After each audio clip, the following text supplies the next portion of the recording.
A very cold morning, a Sunday morning in Kiabu. Ladies and gentlemen, welcome to Skyman TV, the tallest man in Black Africa. By the way, it is extremely cold. The temperatures must be very, very down. Rigathi Gachagua seems to be getting good advice from his handlers.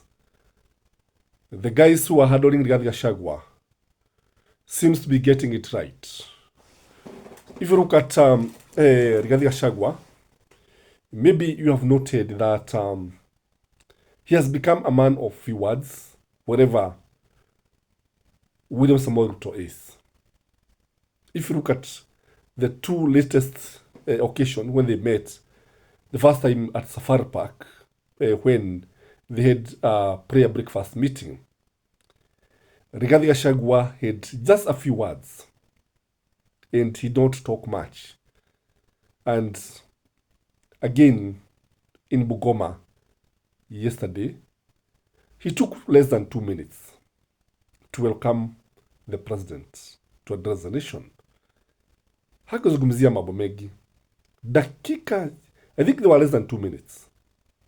Because I was actually observing him very keenly. Again, when you look at his body language tells you about somebody who is dissatisfied with the powers that be. His body language speaks volumes. His tone also shows that he's ready to fight. Again, the day before yesterday, when he was trying to unite the Kikuyus, there's something that he told the Kikuyus, and he has been repeating this thing.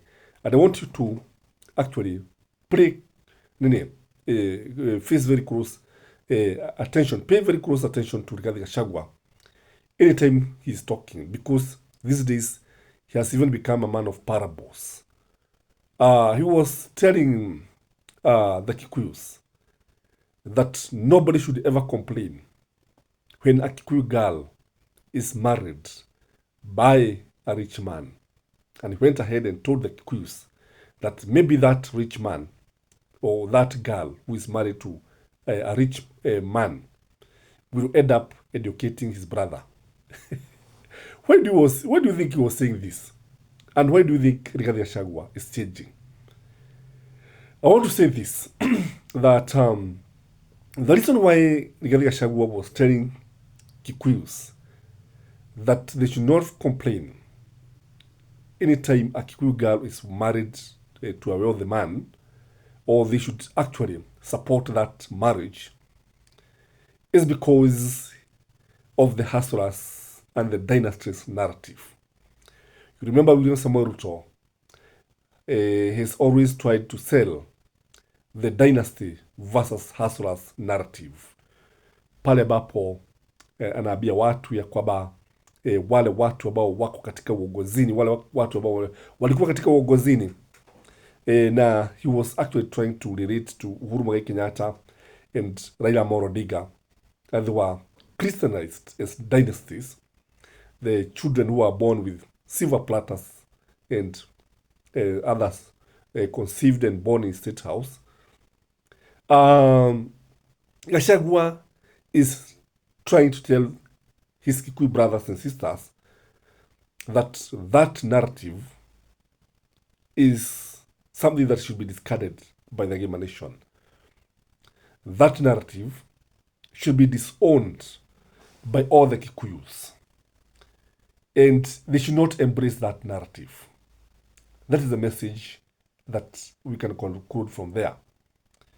Again, when you look at Rigathi Gachagua, the less than 2 minute speech, in politics, what is not said is more important than what is being said. What is not being said here? Gachagua is talking, yes, and he's playing his cards very well. That's what I'm saying.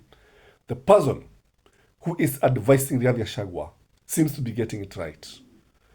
When you look at the 2 minute speech at Safari Park and in Bungoma, this one is meant to disassociate the DP from William Samoei Ruto. The DP want to dissociate himself with the failures and popularities of William Samoei Ruto's presidency. Gachagua has realized that William Samoei Ruto may not deliver much. And instead of being blamed together, he wants William Samoei Ruto to be blamed alone. And he's telling the Kikuyus and the nation at large that the buck stops at the president, not with him. And this is what William Samoei Ruto did to Uhuru Muigai Kenyatta. He was able to dissociate himself completely from Uhuru Muigai Kenyatta, and they looked like they were two people, yet we know he was the deputy president and he had the presidency. So the Gachagua is following the same script that worked for William Samoei Ruto. Mkuki kwa nguruwe, kwa binadamu mchugu. The other thing is that when you look at Rigathi Gachagua, you see a man who is trying to divorce himself completely from whatever is happening in the government. In fact, this is divorce. He's telling Kenyans that, after all, we have divorced with William Samoei Ruto. Because previously, Gachagua would take maybe even 10, 15 minutes heaping praises to his boss. These days, he does not talk about William Samoei Ruto and I. He doesn't. Tukiwa hapa, he doesn't talk about Mitego. He doesn't talk about serikali yetu. He doesn't. When he is talking, you can read very clearly that a divorce has occurred. You can state very clearly. Unaweza jua vizuri sana ya kwamba hawa sio watu ambao wako pamoja. Ni mtu ambaye amejiteka kabisa. Again, Gachagua is trying to pass a message to Kenyans that all is not well in William Samoei Ruto's government. Sasa, you see, when you talk too much, you may end up also contradicting yourself.